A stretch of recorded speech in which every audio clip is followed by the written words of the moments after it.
একদিনে কুকুরের কামড়ে জখম 40 জন। হাওড়া জগৎবল্লভপুরে তো রীতিমতো একটা ত্রাস তৈরি হয়ে গেছে।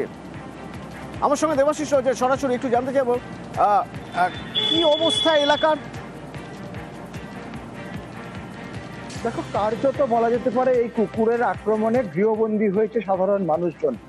4টি এলাকা, বাকুল, সাদাতপুর, পার্বতীপুর এবং বরগাছিয়া, এই 4টি এলাকা থেকে গতকাল বিকালের পর থেকে এখনো পর্যন্ত প্রায় 40 জন কুকুরের কামড়ে আক্রান্ত রোগীর কিন্তু দেখা পাওয়া গেছে জগৎবল্লভপুর গ্রামীণ হাসপাতালে। এদের মধ্যে বেশ কয়েকজন আশঙ্কাজনক অবস্থায় রয়েছে, তাদের ক্ষত অনেক বেশি, তাদেরকে ইতিমধ্যেই বেলেঘাটা আইডিতে পাঠানো হয়েছে। সবচেয়ে বড় বিষয় সমস্যা সেটা হচ্ছে এই ভ্যাকসিনের অভাব কিন্তু চূড়ান্তভাবে সামনে চলে আসছে এই ঘটনার পর থেকে। কারণ ঘন্টার পর প্রত্যেক ঘন্টায় 4-5 জন করে কিন্তু আক্রান্তরা তারা কিন্তু আসছেন। মূলত কি সমস্যা, এলাকায় মানুষজন বা পঞ্চায়েত বা এলাকার যে প্রশাসনের তরফ থেকে কিন্তু সেখানে একাধিকবার ভিজিট করা হয়েছে, দেখা হচ্ছে কি কারণে এই ঘটনা। তবে পশুপ্রেমীদের তরফ থেকে যেটা জানানো হয়েছে, এটি একটি বিশেষ সময়, যেই সময় কুকুরের যে প্রজনন একটি বড় সময়, সেই সময় সাধারণ মানুষ সেই কুকুরদের ওপরে অত্যাচার করছে, তাদেরকে আক্রমণ করছে। ফলে সেই আক্রমণের পাল্টা আক্রমণে কিন্তু কুকুররা ভয় পেয়ে কার্যত সাধারণ মানুষের উপর আক্রমণ চালাচ্ছে। তবে গোটা ঘটনার তদন্ত বা গোটা ঘটনার নজরদারি করছে জগৎবল্লভপুর পঞ্চায়েত সমিতি বা প্রশাসনের তরফ থেকে। বিষয়টি দেখানো হচ্ছে। তবে এলাকায় প্রচারও করা হচ্ছে যাতে কোনো রকমভাবে কুকুরকে ডিস্টার্ব না করা হয়, তাদেরকে শান্তভাবে রাখা হয়। তাদেরকে ডিস্টার্ব করলে তারা পাল্টা আক্রমণ করবে। তবে গোটা ঘটনায় কিন্তু রীতিমতো আতঙ্কিত এলাকার মানুষজন। 4টি এলাকার মানুষ কার্যত গৃহবন্দী। অতনু, ধন্যবাদ। কালকে 35 জন মতো, আজকে সকাল থেকে এখন পর্যন্ত বর্তমানে 5 জন চলে এসেছে। আমরা প্রশাসনের কাছে আবেদন করছি যাতে এই কুকুরটাকে ধরা হোক, এবং স্কুলের বাচ্চাদের তো বেরোতেই পারছে না, এবং আতঙ্কেতে মানুষ বাইরেও বেরোতে পারছে না।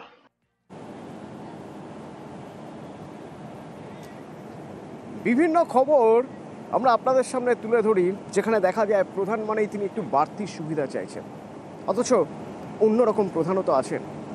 যেমন আলিপুরদুয়ারের এই অন্য প্রধান নিজে টিনের চালের ঘরে থাকেন, কিন্তু আবাস যোজনার টাকা নেননি।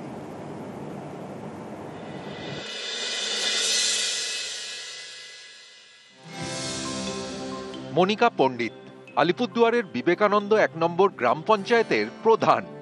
2023-এর আগে আবাস যোজনায় পাকা বাড়ির জন্য আবেদন করেন প্রধানের স্বামী, পরে নিজের খরচেই বাড়ি মেরামতি করে নেন। 2025-এ আবাস যোজনার তালিকায় তার নাম ওঠে, এখন দরকার নেই, তাই টাকা ফিরিয়ে দিলেন তিনি।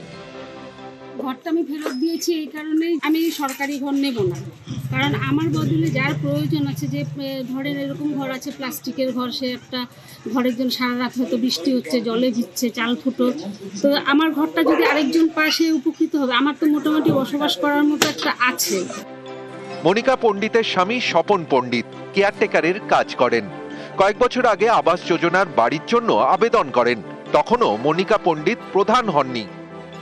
কারণ আমার ঘর যখন দরকার ছিল তখন ভাঙা ছিল আমার ঘরটা, তারপর আমার একটু এসে আসার জন্য আমার পাশে শাশুড়ি আসার পর উনি আমার কিছু বসা করে দিয়েছেন, আমার নিজেরও কিছু ছিল, সেই মিলিয়ে ছিল কোনো রকম একটু ঘরটা দাঁড় করিয়েছে।